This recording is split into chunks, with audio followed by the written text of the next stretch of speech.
The Pittsburgh Pirates get thunderstruck by the Cubs on a stormy night at PNC Park. That and more on today's Locked On Pirates.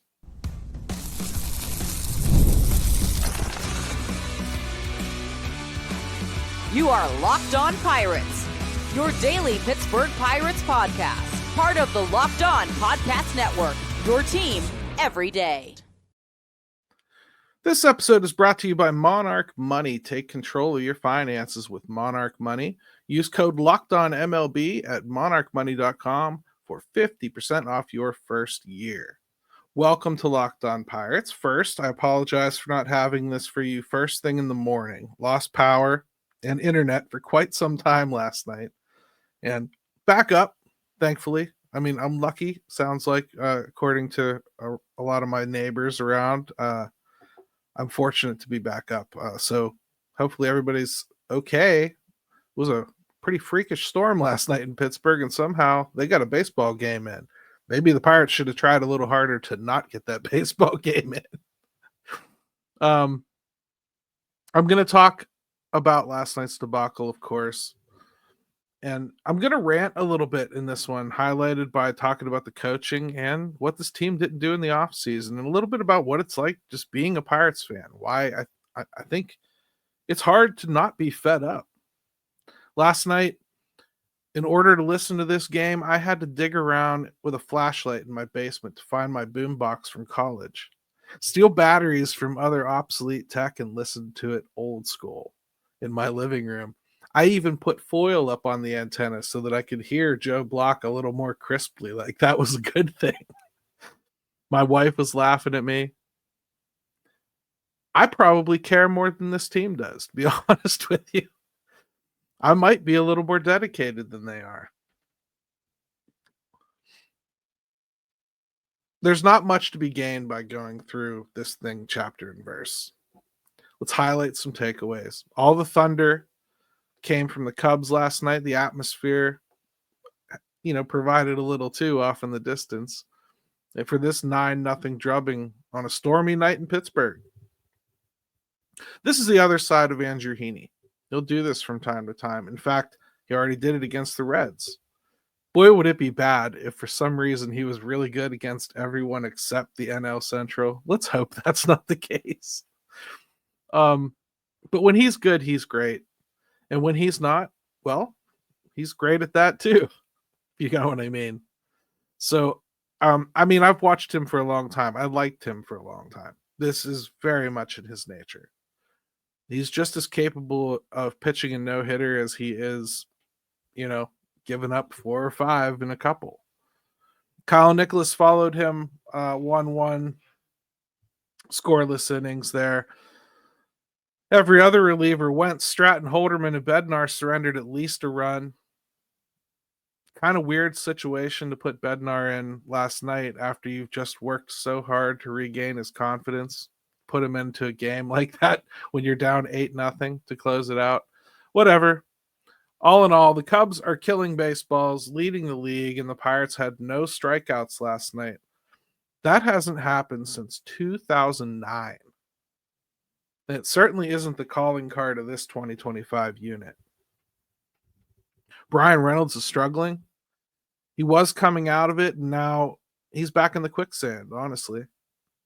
Caught between swinging and taking, mostly because swinging hasn't resulted in much good recently. You can't blame it on him having nobody hitting behind him. Kutch has raked. Bart has done his part. Valdez, too. And Cruz has been pressuring the defense in front of him.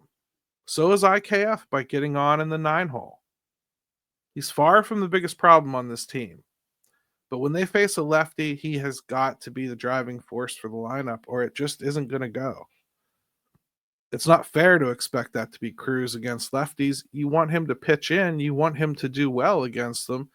But he shouldn't be the one leading the charge. That's got to be Brian Reynolds. He's that fulcrum that kind of makes the whole top of the order work.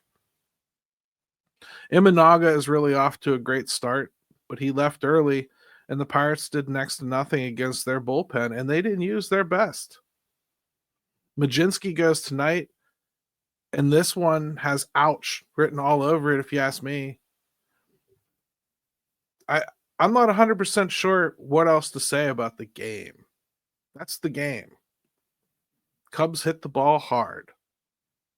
2 2-run homers back to back in the fourth and fifth. Really kind of opened it up in the seventh even more.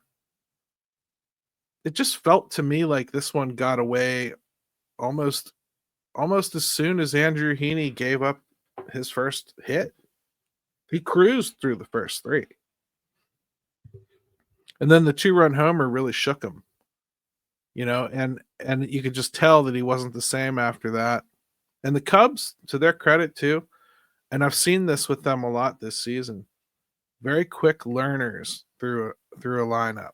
I've seen them get shut down in the beginning of games and then learn about the starter by the time they get to that second time through the order. And that's a key skill for a team. If you're a hitting coach, I think that's what you want to probably accomplish almost more than anything, is to teach your guys how to identify things that a pitcher's doing and be able to actually affect change to what you're doing offensively by the time you see that pitcher the second time. You're going to get got sometimes. You're going to have a pitcher that's just too good for it to matter. But when teams like that are able to quickly identify, they kind of combat that whole major league philosophy of like, let's make sure we get this guy out of here. The reason the Cubs had no strikeouts last night is because, honestly, they didn't care if Andrew Heaney was in that game or not. They weren't trying to get Andrew Heaney out of the game. They were trying to hit Andrew Heaney. They were blanked through the first time through the order. So where did all this confidence come from? Well, listen, they learned and observed as they went through that first order. He didn't do anything different. If you want to talk about, he left this pitch in the middle of the zone, he does that all the time. He does that all the time and gets swings and misses on it. He's got a very deceptive delivery. It's confusing for hitters. They don't pick up on the ball well. They let things like that go, and they miss them by a fraction of an inch. That's Andrew Heaney's game. Throw strikes almost no matter where, and you're going to probably get a swing and a miss. He does well. But a team like this, man, they observed. They knew what was happening, and they teed off on him. Well, they're hot as hell right now, so maybe there's really no kryptonite for them. They're going to get Paul Skeens here on Wednesday, Thursday. They're going to get Paul Skeens on Thursday. Maybe he can slow them down. He had success against them last year. But this offense, they're humming right now. They really are. I still, I thought Andrew Heaney probably didn't change as much as I think the perception was. I think people started calling him out on leaving pitches in the middle of the zone. But I thought he was playing with fire the whole first time through the order. I'm not sure you can afford to do that against the Cubs. The Cubs might be a team that you've got to show them as little as you can of what you've got the first time through, even if you pay for it with a run or two, just so you can hope to get through it the second time by offering different things. They're a tough team right now. When we come back, I've had it with the coach, as many of you have. It's just time to unload a little bit, clear the conscience. Did you ever check your bank account and wonder, where did all my money go? Between dining out, online shopping, and entertainment, or I guess eggs, it's easy to lose track. That's where Monarch Money comes in. Your personal CFO, giving you full visibility and control over your finances. Monarch Money isn't just a budgeting app. It's a complete financial command center. You can track all your accounts, investments, and spending in one place. So you stop just managing your money and start building wealth. Instead of juggling multiple apps, you can use Monarch to check your finances, track spending, and even plan long-term goals. Take control of your finances with Monarch Money. Use code LOCKEDONMLB at monarchmoney.com for 50% off your first year. That's monarchmoney.com. Code LOCKEDONMLB for half off your first year.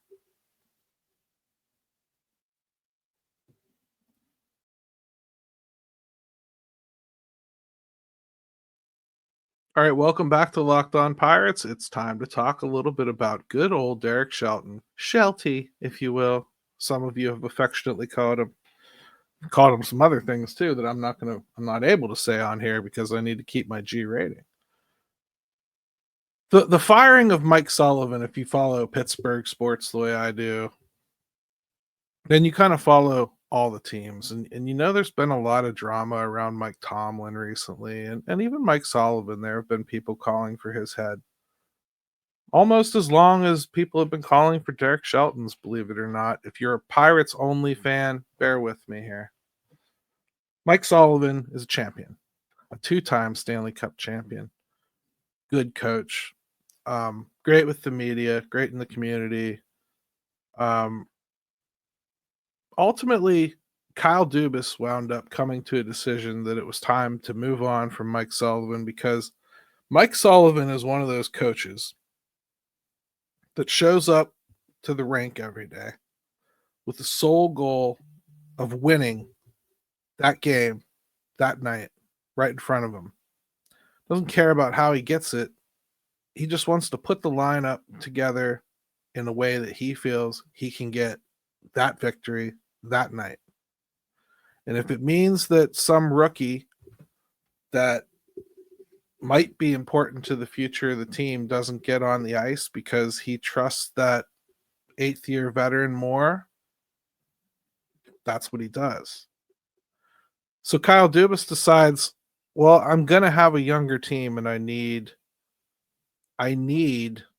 a little bit of that from a coach. I need a coach that's okay with the process, right?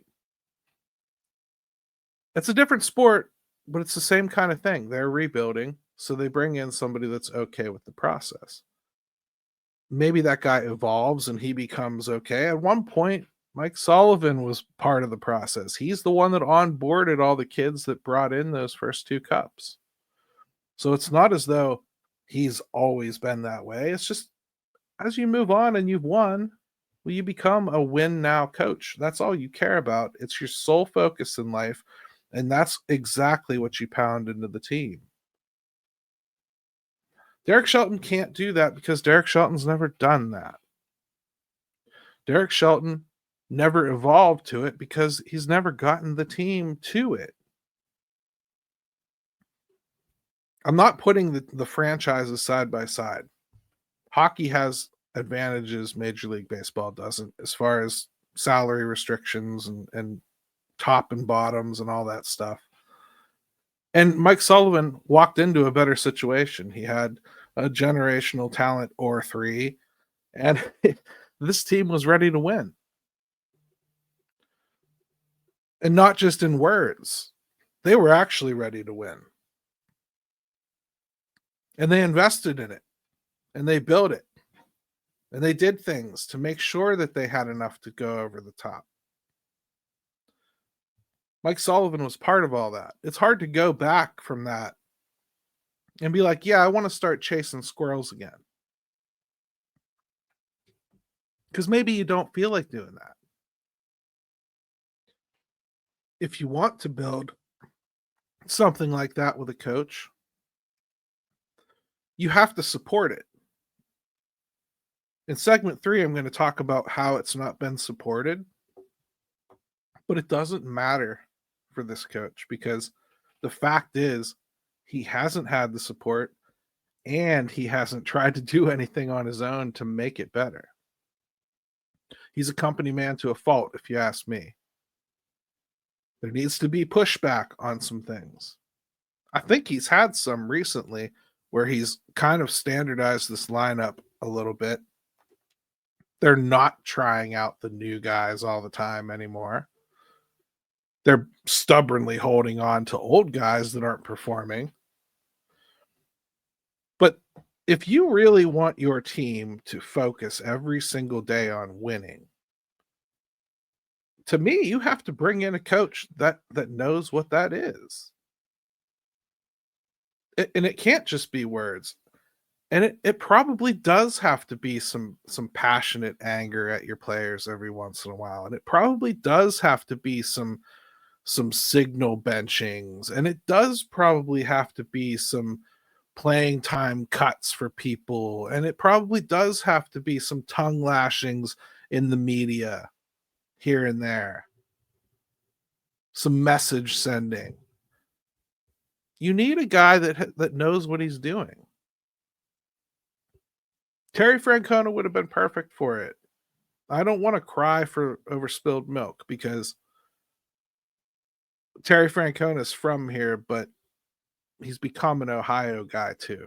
So I kind of understood why he might want to go to the Reds. Plus, a lot of what he likes to do, the Reds are better positioned to do. They've got a lot of speed, they've got a lot of contact, and he likes to coach that. Power plays well in that little ballpark. Doesn't need to go out and have that $50 million power hitter in that ballpark. You can probably get by. Fits right into what Tito does. Totally get it. But the Pirates need to do better. I don't know who you go get. I'm confident now that this is Shelton's last year coaching. I'm just not confident they're going to do it before the end of the season. Because I feel like this is all leaning towards a package deal dismissal. And I'm not sure that you would do it right now with Ben Cherington, quite honestly. If only because it would be his infrastructure that's still making the pick and everything. I don't really understand exactly what could be gained by getting rid of a general manager in the middle of the year. You'd go with an interim. And you're not going to want the interim guy to be making these decisions either. And if you wait until you hire a new one, well, you got to wait until some kind of come loose towards the end of this season, right? Or go with somebody who's out of the game. Or go poach somebody else. Maybe he goes out and he just is like, hey, Neil Huntington's available again. Let me let me see if I can get a reunion with him. I don't know. I don't think a GM changes anything this year, but he's certainly the root of the problem. The coach just hasn't evolved, man. He's still doing the same stuff he did. Yeah, he's playing more consistent lineups now. Great. Kudos. I'm glad that that's what you picked up in 5 years. I'm really happy that you've moved on to that. But he's still really stubborn on trying to fit guys in to that bullpen that don't belong. If the bullpen's going along fine, I look at bullpens almost like a souffle. Leave it alone so it doesn't fall. It's delicate. This team loves to shuffle. I don't understand why. I don't think they need to do it. I'm just saying that I don't think there's any reason Colin Holderman had to come back up here right away. I think he had some more to work on. I understand that you think his stuff is important, but I don't need it up here. And I certainly don't need it shoved right back into leverage. I talked about David Bednar already. You just worked really hard to get his confidence built back up. And then you bring him into a situation that he has historically done badly in. When your team is losing and you bring him into the ninth inning and there's no leverage whatsoever on it. I don't understand things like that. I don't understand the commitment to guys like Tommy Pham. They're not paying him enough for it to matter, even for this team. They're just not. I'm not saying they've got better options pushing him. You say what you want about Gorski. I don't know what I think he's going to do here. And the options in the minors aren't hitting great, but Canario's just rotting. Why? I mean, Canario's a younger right-handed guy with power. He would seem to slot right in there. Is Tommy Pham so incredible on defense that you just can't fathom? Not having him out there in the outfield, I don't think so. I don't understand it. I really don't. Adam Frazier, okay, I can see some benefits. He does play a good second base. Probably better than anyone but Triolo. On this roster right now as we speak. He's been playing good defense. He's even been getting on base. He's got the hitting streak going on. Good for Adam Frazier. And I understand why he's playing a lot because Gonzalez got hurt. But I'm not asking you questions about everybody that I didn't want or everybody that I was confused about the signing. I'm asking you questions about guys that obviously are not getting the job done, and there's no foreseeable upside to them getting the job done. If Tommy Pham does as good as he possibly could, 10 home runs maybe? 240, 250? What do you think? I mean, that's probably fair. If he tops out and really takes off. Don't get me wrong, I'd love all 10 of those home runs, and I'm sure they'd all feel valuable to me at the time. But I don't need to see it anymore. What is the process playing out here? I don't need to see any more games like that. I need a guy that wants to win now. I need a guy that understands what that's supposed to look like in your team and the expectations you have to drive into your team to get that out of your team. And next, we're going to talk about why, even though the coaching is deficient,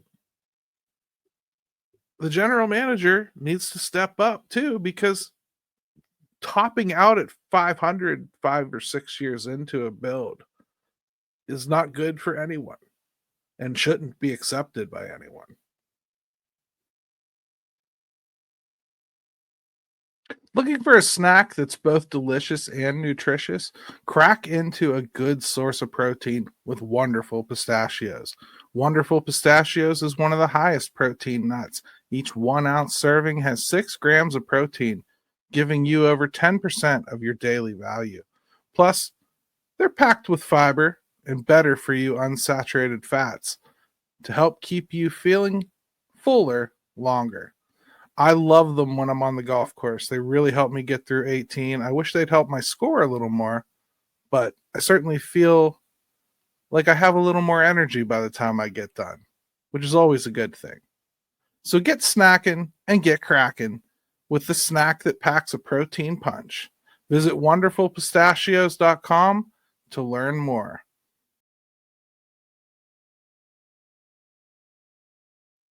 All right, welcome back to Locked On Pirates. We're going to wrap up here talking about the GM and just being a fan in general.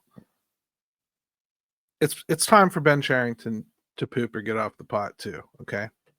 And I just want to talk about this offseason because there is no way, no way that you do what this team did in the offseason and truly believe that you put a winning team on the field.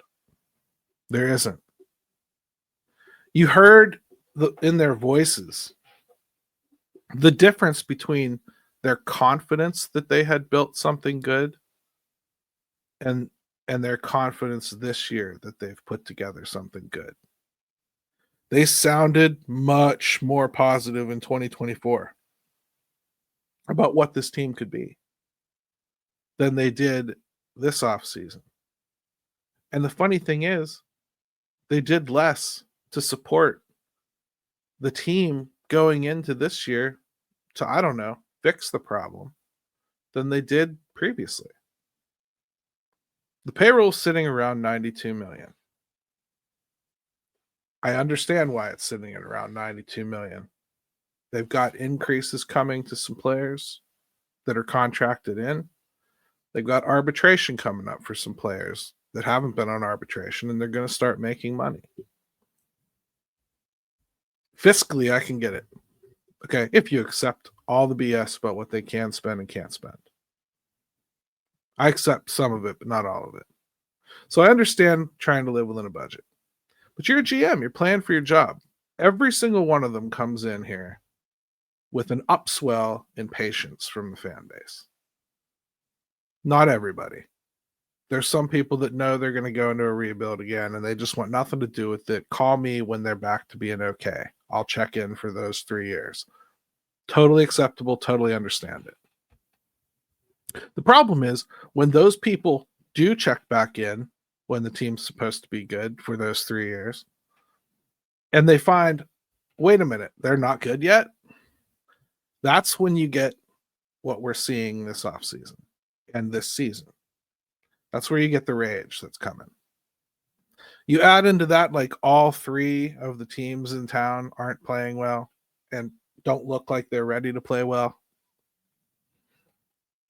And it's frustrating for everyone here. The GM's patience well that he did get at the beginning of this is gone. It's all dried up. And I would imagine it's getting close with the owner as well. The funny thing is, I can honestly tell you, I think this team will look stronger at the end of the year than it does now, if only because the pitching staff, I think, is going to develop out. And it'll end up being a really, really strong unit. But I think it's going to be a completely wasted strong unit because of what they've done here at the beginning of the season. I mean, you've already got yourself to the point where this team right now only has about a 3.8% chance to make it to the playoffs. All right. The funny thing is, it hasn't played out a whole lot different than I felt like it was going to going into this season, and most of you did. There weren't too many people talking about them really taking a step forward this year. Even when you sat down and do all the if statements, like you go, well, if Cruz does this, well, Cruz is doing the if. Cruz is on pace for that 40-40 season that you thought you had to have from him. Is Brian Reynolds down a little? Yeah. Koch is performing like a 30-year-old right now. That's crazy, and you shouldn't have expected it. If you did, you're nuts. So they've got 2 guys already performing better than I think a lot of us should have expected. Joey Bart has come back and continued to perform. I'm not sure I expected that. The pitching has worked out already for the most part. The bullpen, aside from Holderman and Bednar, has really been pretty darn good. The starting rotation, aside from Majinski, really been pretty good, and they're not even close to having all their horses. I can paint a picture where it gets better. Horwitz could come back and be really good and contribute to this lineup, and they really could start scoring more runs. But they went into a game last night against a team that is averaging 6 runs a game offensively. The Pirates haven't won a game all season in which they've given up more than 5. So the math doesn't work. When you face these teams that can outscore anything that you can even dream of getting close to winning with, you've not put together a good team. We all knew the holes. We all know the holes. We all know the restrictions of working here as a Pirates management team member. We all get that. But you could have done better with this money that you did spend. You could have been a little more bold with some of the trade pieces that you had. There was ways to build on what you had put together in 2024, which felt like a neutral year already, because they overperformed in 23 and underperformed in 24. This had to be a rebound year where you finally caught traction on your way up the hill. They have to crack 500 this year. Ben Cherington didn't come close to giving them what you would need to crack 500 this year. at least not from the start, because conventional wisdom tells you that you can't win a division in April, but you sure as hell can lose it. Ben Cherington must have slept in that class, because we're losing everything in April. It's been a bad month of baseball for this baseball team. They're better than this, I think. They will be better than this when everything's all said and done at the end of the year, as players come back up and things start to fortify. But I think too little, too late. I think we might, in some ways, feel really good about the baseball team going into next year, and still want absolutely nothing to do with who's managing it or coaching it. And that's the most dangerous thing. If Bob Nutting is going to pull the trigger on this, I just said it's unlikely it happens this season, and I also said I see the team getting stronger as the season goes on. I'm counting on Bob Nutting to be observant enough to understand that it could have been better if he had had a better coach and general manager in place. And then I have to hope that he's observant and smart enough to realize that he needs to find a replacement that isn't going to ask to completely dump over the foundation of everything you've done and start over. Because this fan base cannot and will not tolerate it. They will not take another bottoming out, and there's no need for it. There is enough talent here to build on if you know what you're doing and you're willing to part with some of it. We're going to talk about that more tomorrow, and hopefully a shocking Pirates victory where Carmen Majinski goes 6 strong. And all right. I wanted to get more into like just being a fan too, but I really got ranting on the GM. It's a sad, sad time to be a Pirates fan right now, because again, they are better than this. They're just not playing better than this. They really will look better by the end of the season, even if this moron coach is still here. But that's not enough. Come on, Bob. Wake up. Wake up and do something. At least start yelling and ranting and raving to force them into doing something different. Thank you for making Locked On Pirates your first listen today. For your second listen, check out the all-new Locked On MLB Game Night. Every game, every night, all season long. Get local analysis on a national scale. Find MLB Game Night on Locked On MLB on YouTube or wherever you listen to podcasts.